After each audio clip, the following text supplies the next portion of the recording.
excited to have you today to talk about your hobbies. And I don't know if you wanted to start telling us a little bit about yourself. Yes, tell me all about you.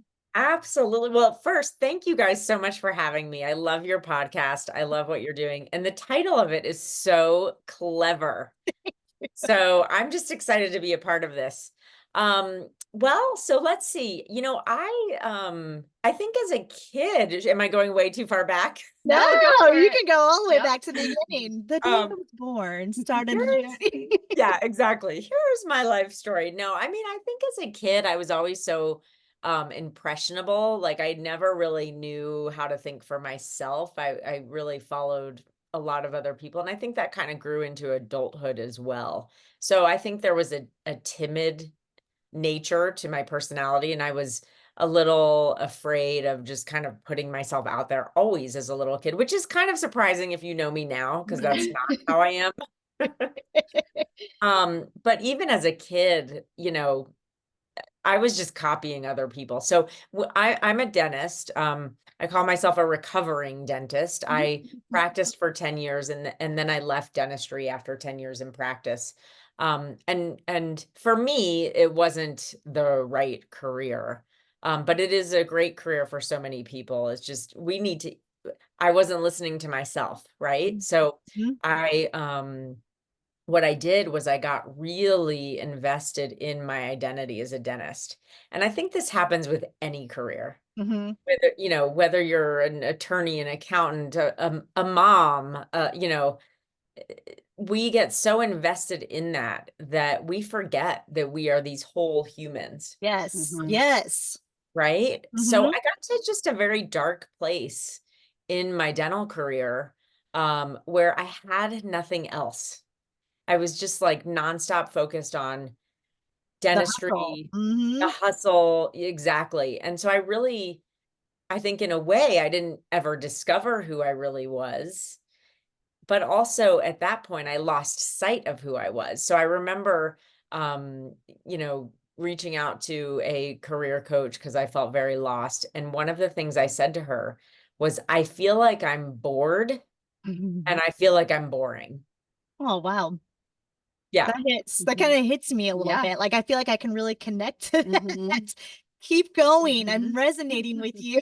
Okay. Yeah. And I mean, and it was what we discovered was that and I didn't feel creative. And so many people, in at least my profession, don't feel like they have any creativity. And I experienced that when you separate from your own creativity, you separate from knowing who you are, right? And when you can reconnect with that creativity, then you get to know yourself again. And then you can start to listen to yourself and your whole world opens up and you can do whatever you want, whether it's, in my case, I could have stayed in dentistry, I could have left, but part of it was I needed to become more than just this single focused work identity. Which is so tough for women because I feel like, and I think we've talked about this before on our podcast, is I think as women specifically, that we kind of grew up in this generation of like, we have to be the ones that break that glass ceiling, and like time, like for pleasure was wasted time. Like we needed to be hustling the whole time to get to that realm. So it's so interesting, especially you guys being in like the medical field, because I feel like that's very, is that right brain or left brain? That's right brain, right? Right brain's the one that's like, we're like technical and detail oriented, right? And like the creativity is like the left side, right? So it's interesting that you were like, no, I have a left side. Like I have a creative side. It's in there somewhere. We're gonna find it. So I feel like you're just really resonating with me about how you just are trying to redefine who you are creatively. I feel like that's where we're at right now. Absolutely. It can change your life, because I will say that I didn't think I had any creativity, and that's what made me feel boring. And who wants to feel like you're a boring person? Who wants to be a friend with somebody who's boring? Like it's so hard for us to find friends because we all think we're boring because we're like, we just work so much. Right. Exactly. Negative self-talk about that. Yeah. Yep. Yeah. And the self-talk and that image of yourself, like Tam, you're talking about your friends. How about being friends with yourself? Oh my gosh, yes. Liking yourself. Yes, Absolutely. absolutely. I think that's why we're on this journey, is to try just find things for ourselves that we love to do and just follow our own intuition for the first time ever. Yes. Mhm. Oh, yeah. Because even you kind of mentioned about like listening to yourself and really trying to figure out who you were, right? Like that's us.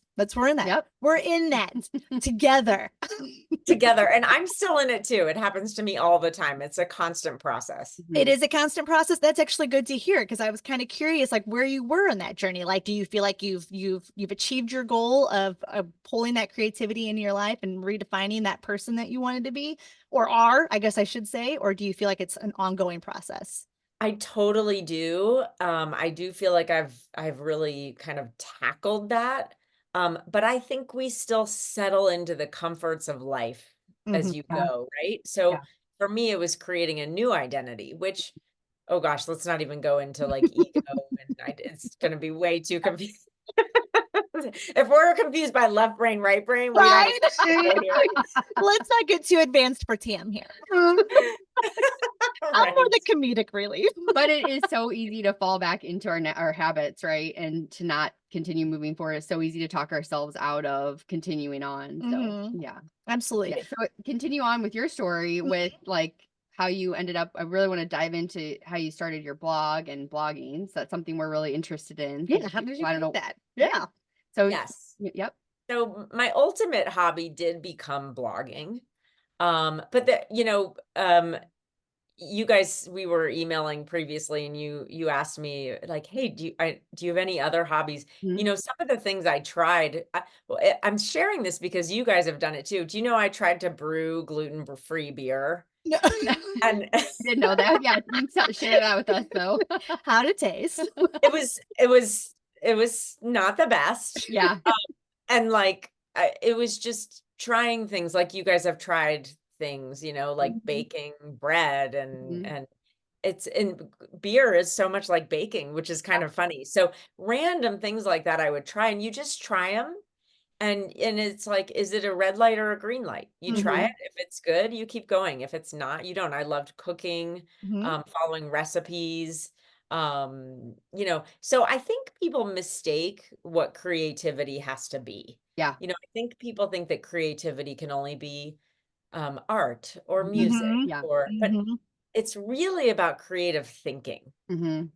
And I think right? I'm one of those people Mhm. that was in that closed-minded Yeah. shop. Like when like I said, I would Google like a hobby and like only three would come up: knitting, sewing, crocheting. And I'm like, well, those don't really resonate with me. So I must not be a person who could do a hobby. Mhm. But in us doing this podcast and exploring, and like our listeners, like bringing suggestions to us of hobbies, it's like I would never have considered Yeah. that. And like, what a great opportunity to find other things. So you're right. Creativity is a very, broad word that I think Mhm. people think very narrowly about. Right, right. And anything to get us into our creative thinking is Mhm. gonna open our worlds, Mm-hmm. right? Well, you guys, I don't know if you know this story, but my husband found this article in the newspaper that was like a tiny blurb. It was just like two small paragraphs about this travel website that was looking for a travel show host. Hmm. And they were doing a contest, which is like a brilliant marketing idea for their Right. website, right? Because Mhm. what we had to do was submit a 1-minute video and then get everyone to vote for you every day. So you're just sending traffic to their Right. Love website. it. Yes. Yeah. Brilliant, right? Mm. Well, my husband was like, I felt so bored and boring. And my husband was like, you're so stuck. He's like, look at this. Because I will say, one of my hobbies also was travel. We forget Oh, about travel as a hobby. yep. Yep. Yep. We've talked about that. Mm-hmm. Yeah. So he uh was like, you should do this. And I was like, there's no way. Right. There's no way I can make a video. Right? Like, and by the way, guys, this was 2000, I don't know, 9 or Oh something like gosh, yeah. So that. well before the Instagram explosion. Oh my Yeah. goodness. Hmm. Exactly. Were you using like a tape to actually record yourself in like a camcorder? You know what? It wasn't a tape, but it was like a camcorder type of Yeah. camera. Yeah. I think Yeah. it was. Um, well, so just to kind of get to the meat of it, I ended up realizing that, I had to do something. I was just sitting there I was in my own way. So, and I saw that some other people were putting some videos on and they weren't that great. And I was like, you know what? I could probably do better. Mm. So I made this video that was very fun. It was so much fun. And it didn't like, yes, I was focused on this outcome, like maybe I could win this thing. Mm-hmm. But what it really was about was seeing that there was more to me than this person who was just like a robot going to work every Yeah. day. Mm-hmm. And that changed everything. And then obviously I didn't win this contest because it was, there were a few professionals who entered these videos. Damn it, Ryan Seacrest. Yeah, right. But it's amazing, yeah, just putting yourself out there, like flip the switch in your brain or some, yeah. Yeah. And I was I knew the whole time that I wasn't going to win, but I was a little crushed because I was kind of clinging to it for Sure. save me, right? Yeah. And then I just came to terms with it and I was like, you know what? I'm going to start a blog. Wow. So, sorry, Tam, go ahead. No, I was just commenting, like, that's great that Mhm. you didn't let that defeat you and you were able to kind of use that as a Stepping stone. yeah, to move on to another hobby. Right. You got to pick yourself back up, right? And you Yeah. guys have each other for that, right? Yeah, Plus, very like fortunate. you're also not putting as much pressure on your hobbies as I was. Trying not to. Yeah. Having yeah, each I other know. helps with, Yeah, especially when I, failed miserably at calligraphy. That I so glad I didn't start with that because I think I would have. I do think it's natural we get stuck in this idea of like that we need to do really well at our hobbies and make it like turn into something or like achieve something. It's hard to like just give because our personalities don't lend to just giving up on it. Yes. And so we're like each time we do something and give it up, it's actually like kind of freeing, yeah. For us, yeah, So absolutely. in that regard, it is good. So yeah, we're learning to just take it as it comes, right? I love that. I love that. And when you stop and think about it, well, first we're all overachievers, right? Yes. When you stop and think of it, how funny does it sound? Like I was crushed that I couldn't do calligraphy. That just felt like it was basic writing. Surely I just need to be more patient. I felt extremely defeated by sourdough bread. Sourdough. Starter baby. Is Starter baby still alive? Well, it doesn't look it's in my fridge still. It doesn't look very good. Please, somebody out there, listener, help us save Starter baby. You really went big on your first one, Erin. Yeah, that was a challenge. So. Yeah, for sure, People achiever. just make it look so easy, right? Online. So. Some people are just naturals. You're just supposed to, you're just born for sourdough and you don't even know it. There was an article that I read once. And when I say article I read once, I'm not even positive it was in fact an article or just somebody said something to me. It was years ago. That was like, everybody has some sort of hidden natural talent. But maybe you don't find it because you just don't live in that environment or you just aren't put in that environment. Like you guys, I could be the world's best snowboarder and we don't know it because I don't live near a mountainy, snowy place. And also I'm very afraid to try. But I bet if I tried, maybe I might be in the Olympics someday. So we need to find that, put ourselves in those situations that we would never normally do. Well, and maybe through this podcast, that's going to get us there, right? Like we're forced, obviously we have this accountability to the podcast to find that, but I want to hear more about your vlog. So do I. Tell me about how you went from filming for a potential host of a travel show to being like, all right, blogging, doing this. Like, what was the mindset to get over that initial kind of bummer and then switch gears into something like writing? Yeah, I think you have to allow yourself to just kind of work through the feeling of rejection or failure, whatever it is. We all have it. And then you just pick yourself back up, right? And you look for ways that you can find a win out of the thing that happened. So that's what I did. And it's funny because in school always, this just goes back to how well we know ourselves. I always thought of myself as a math science person. I actually didn't really love English or history or writing. I was much more interested in the math science stuff because it was quick, easy answers. Definitive So sometimes. Subjective. Yeah. Mhm.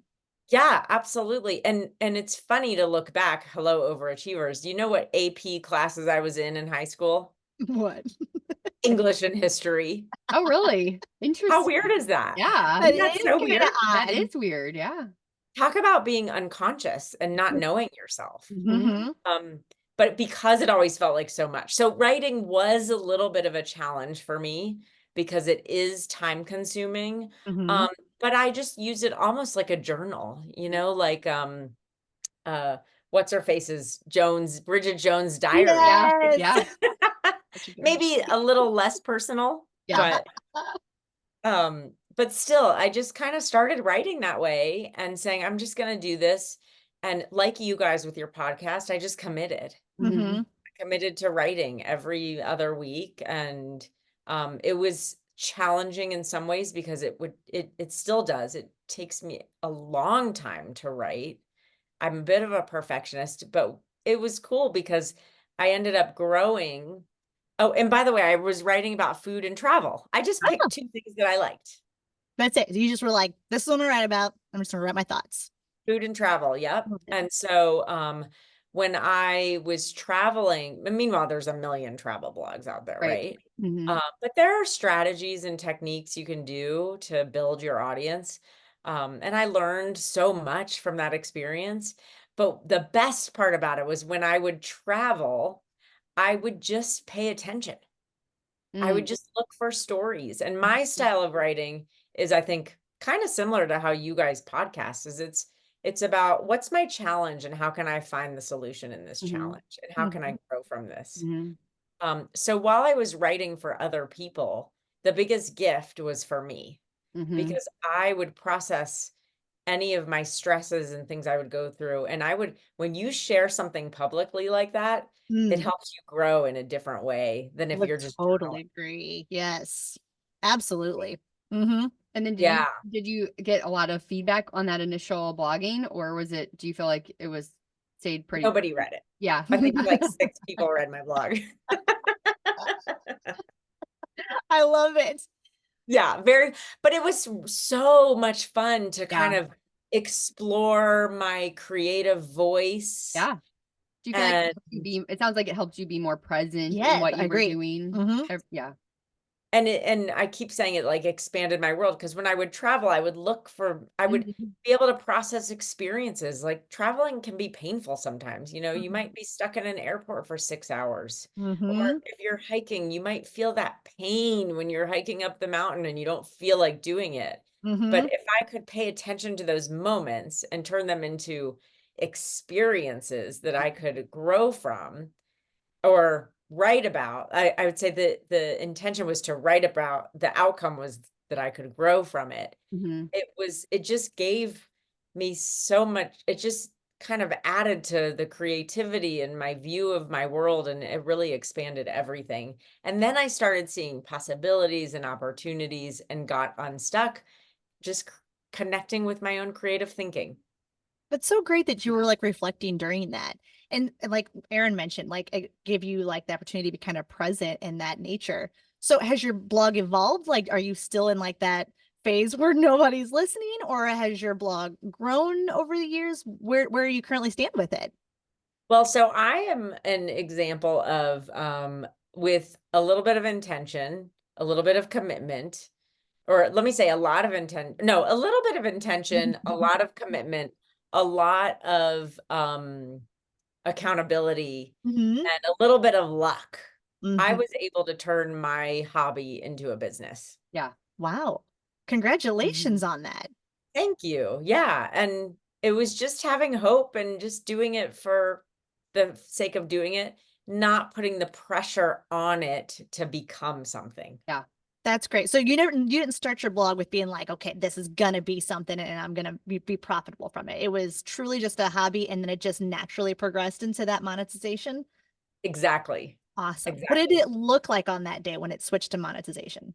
Yeah. So I knew it was going to open a door. That's the Mhm. only thing, is it was like, I'm doing it because I don't know where else to go. It's going to open a door. And then, so I was writing about food and travel. Mhm. And then one day I saw this blog post that was titled 10 Reasons I Hate the Dentist. And I'll be very frank, I was like, screw you. Personal attack. You know, like we're so used to that as dentists. And I was in kind of the thick of the pain in my career. And one of the hardest things about being a dentist is you go to work every day and people tell you they hate you. And you're like, every day, at least once a day. That every would day. be defeating. Oh my It's God. hard. Yeah. And you're like, I pour my heart and soul into helping you. I bet it felt good though when you're doing that extraction, ripping their tooth out of their head. Yeah. Oh, okay. I won't lie. Extraction videos. I totally stalk extraction videos on Instagram. Oh my gosh, that's hilarious. Okay. That I'm speechless actually. I have nothing to say about that. It's like the pimple popper video. Yeah, which I also very much Yes. enjoy. All right, back to Sorry. Right. So I decided that I was just going to write this blog post back. And it was kind of like an open response to this 20-year-old woman. Her mom was a hygienist, and she was kidding. She was being sarcastic, but Sure. you know how much truth was in Mhm. that. Mm-hmm. So my reply was, all right, fine. Here's 10 reasons your dentist probably hates you too. And that was the title of it. 10 reasons your dentist probably hates you too. And I just got out all the frustrations and things in the very similar type of like tongue-in-cheek, sarcastic way. Sure. And literally that night it went viral. Wow. No way. Wow. Yeah. That's Like incredible. actually, I wrote it in like August, and then I was like, well, I don't want to post it yet because what if someone sees it? I'm still practicing dentistry. Like, I mean, even though we feel a lot of these pains and resentments, we still show up, do our best for patients. We want them to know we care about them and love them. You know, even though I was miserable, I still did my best work. And so I saved it. And then when I actually quit dentistry, I blogged about quitting dentistry. And then the week later, I posted this, and literally that night. Wow, that's incredible. Mm-hmm. And so you posted that on the travel blog, or you started a new blog at that point? So no, it was on my travel blog. And to this day, all of my travel posts are, so I pivoted and my blog turned into, well, when that happened, I heard, you know, it went wild through dentistry, and people were like, wow, this was in 2011. Nobody was talking publicly about any of the challenges that we have in dentistry. Wow. Way to be a pioneer. Accidentally, but hey, I'll take it. Do you feel like because there was not much pressure on you, like you felt like there wasn't a lot of readers, that it gave you some bravery to post something like that? Yeah. You know, or it was just transpired. I don't know. You finally had something clicked in your brain that you just were like, I don't care anymore. I'm just gonna, I don't know. I'm gonna be completely brutally honest. You know, I don't know. Yeah. I was just having that authenticity. Yeah, that is exactly the word I was thinking. Maybe helped you really go viral, you know? Yeah. I was just having fun with it. Yeah. And, you know, it also goes to show how a title, like it was just, the title was so catchy and raw and true for all dentists, you know, and not just dentists, but spouses and parents and children and team of dentists. Like everybody who's connected to dentistry knows that everybody hates us, right? Yeah. So it just kind of, it all came together, but I was just having fun. Yeah, you're right. I didn't think anybody was gonna read my blog. But just in case, you know, I waited till I didn't ever want a patient thinking that I was really truly hating them. Sure. But it really connected me with, it was so good because it connected me with a lot of other dentists who were feeling burnt out or similar or feeling frustrated by the work that we do. And they started reaching out to me, and they were like, how did you do this? I want to quit dentistry too. I would get emails from people in Egypt who were like, yeah, you said one of my reasons was every time you leave the office, you tell me, like, if you leave because you just got a crown, you tell me that you just bought my car Right. with your crown. Like, Stop it. All the yes, time. Yeah. People say that. Yeah. always, always. Oh, Mhm. yeah. Tam, you got to read the list. You'll be Yep. shocked. Yeah. I'm Yeah. totally Yeah. going to Yeah. read your book Yeah. after this. Yeah. I You'll be, can't believe Mhm. that. yeah, and they don't mean it that way, I don't think. It's No. very tongue in cheek, but there's a little truth to it, right? Well, So, I'm sure yeah. you're already kind of feeling like Mhm. down about like your profession, and somebody's coming in saying stuff like that doesn't help. It doesn't No, help. and I'll even add that even if you do like your profession, it doesn't help. Oh, I'm Like, sure. like people who like their profession, these are the things that make them feel bad. Because That makes you start to doubt your situation or your choice. Yeah. Which is so Yeah. interesting, like especially with you two being like medical professionals, because I feel like growing up and even still now, like you guys are just held at such a higher tier. So to hear that even like you guys can kind of be like, man, what a challenging day, or like, bummer that patient didn't feel so like positive when they left the place or made a comment about his posture. Yeah, it's pretty amazing. Well, I got an email from a guy in Egypt who was like, people say that to us too, except for saying that they bought my car, that they're saying that they bought the shirt I'm wearing. Oh, yeah, it's a different level. That was such Yeah. an eye opener for me. I was like, wow, we're all the same, Mhm. You're right. It does cross like there's like that underlying like language barrier that isn't there when it just comes to just like perception. Yeah. Mm-hmm. Right. So, but like now that you've pivoted to, now it has become a new career for you, do you still, I want to go back to the blog, like, do you still enjoy doing the blogging? Oh, And I know yeah. you still do posts, but has the mindset changed a little bit in that you feel like it is more work, or do you still enjoy it? As a hobby, yeah. Well, the sad thing is I haven't blogged in ages. Oh, okay. Yeah. It's and it bums me out because what happened was, and by the way, I started when that happened, I was like, I'm not writing about travel anymore. I'm writing about my journey into and out of dentistry, Yeah, which was such an sure. opportunity because no one was doing that. Right. And so I did that, and it was so cathartic for Yeah. me Yeah. because it was, what I did is something that most people don't do. And you Really feel put yourself out there. isolated. And so like getting to write about it and just connecting with the couple hundred people who would I just built all these friendships. And I kind of deep down inside knew that I wanted to go back and help dentists with burnout in their career. I didn't know it was burnout at the time because no one was really talking about burnout then. Now it's such a keyword. But I knew I wanted to help dentists improve their careers in dentistry as a coach. And it took me 6 more years Wow. to go back and say, I'm going to do this. Because I just tried other things along the way that never really amounted to what I wanted them to become. And so finally I said, you know what? I'm going to commit to this. I want to do it. So started my coaching business, still blogging a ton. And it's just gotten busy enough that I haven't made the time to sit down and blog. Because remember, it takes me a long time. It was easier for me to find the time to blog when it was separate from my work and I had a couple days off because I was not working full-time in dentistry. And now it's like when you start your own business, you're working all the time. Absolutely. It is my favorite part of my business. Well, I shouldn't say my favorite part of my business, because my favorite part of my business is connecting with the people who I get to work with. But my second favorite part of it is being able to just share this way. So I want to get back to it. And hopefully I'm kind of taking the steps to work back to it. Because I think it's a huge part of even the health of my business, not just of myself. Yeah.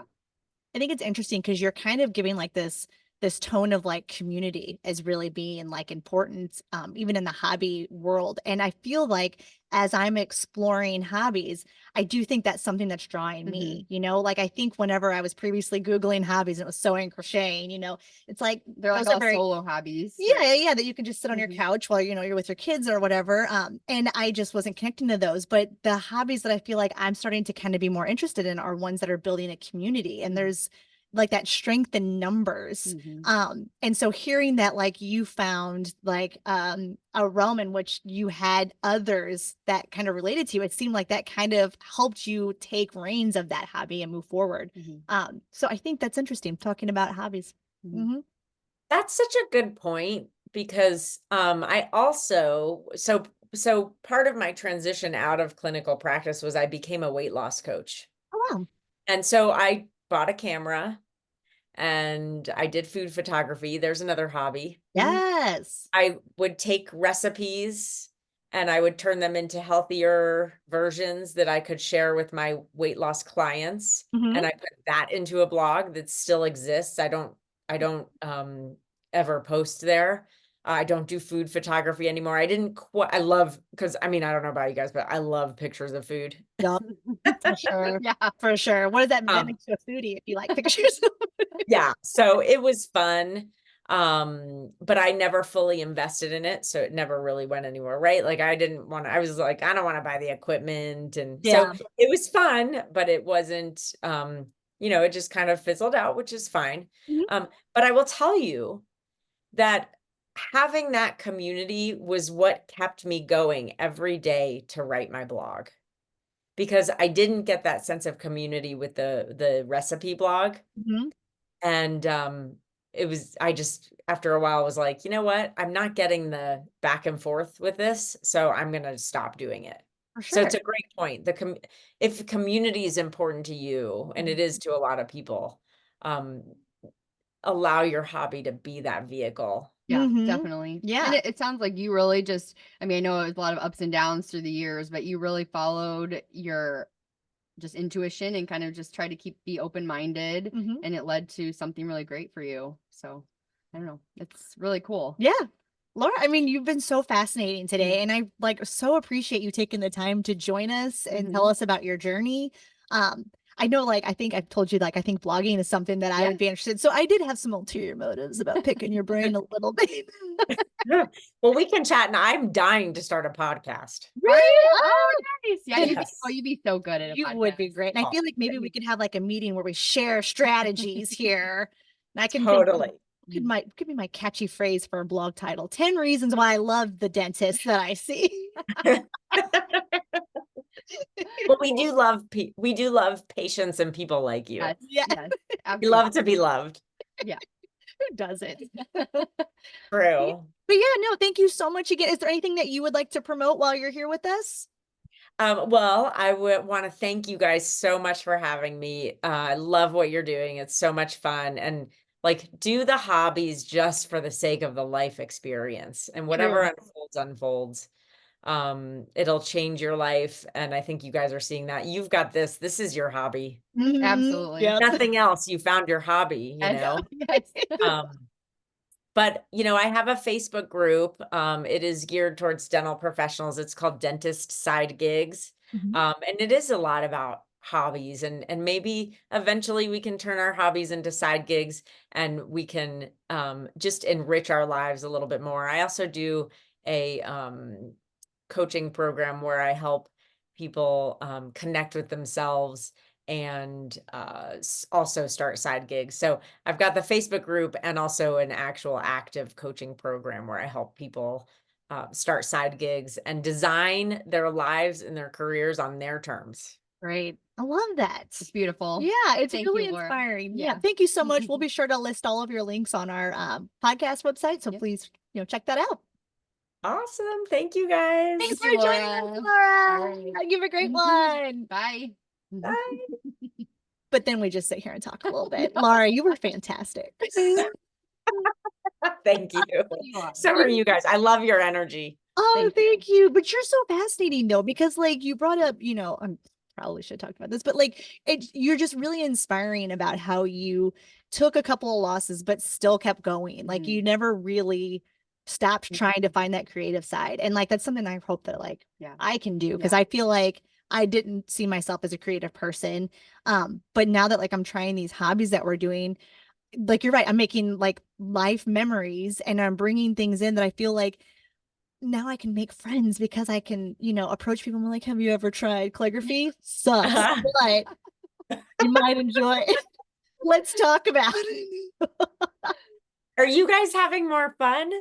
Definitely, oh my God. Definitely. I'm having a blast. Yeah. And it's just like a nice distraction from all the other stuff, you know? And I do think it's hard for me at least to like, and maybe you too, like to remember that this is a journey and it can take, we don't know how, you know, we don't know where it's going to take us, and just trying not to have any expectations, like just trying to keep those in check, you know? That's just trying to remember that. It's so hard though, because like, I don't know about you, but like, I hate going to work now because I'm like, I want a podcast. It's almost, like, and I we've sit talked here about and do this, Laura, it almost makes it like worse. Yeah. Makes the fact that we have other jobs worse, because it's like, this brings me so much like energy and like excitement. And it's like, damn it. Yeah. We'll get there, maybe. We'll see. I think that's so normal too, right? Really? Okay. Yeah. Yeah. Cause it's like, but maybe just, you know, that maybe there's hope that this can be something, right? That maybe you could work. I don't, what do you do, Tam? So I am in administration for an anesthesiology group. Like I just help them credential. Yeah. I mean, I don't know what the possibilities are for that, but maybe there is a way that someday this could become your side gig and you could do that fewer days. Yeah. That would be great. Like, I'd love that. I think personally for me, I think that's my ultimate goal. Like, I know we're trying to enjoy the ride, but the ride for me has a destination, and the destination is, this is my full-time job. Yeah.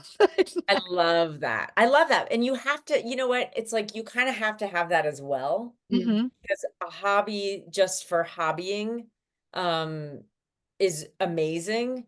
But after a while, at some point, there has to be something more in it for you. So if you can then monetize it, it pushes you more. I think there's like finding that fine balance between like trusting, just trust that this is going to work.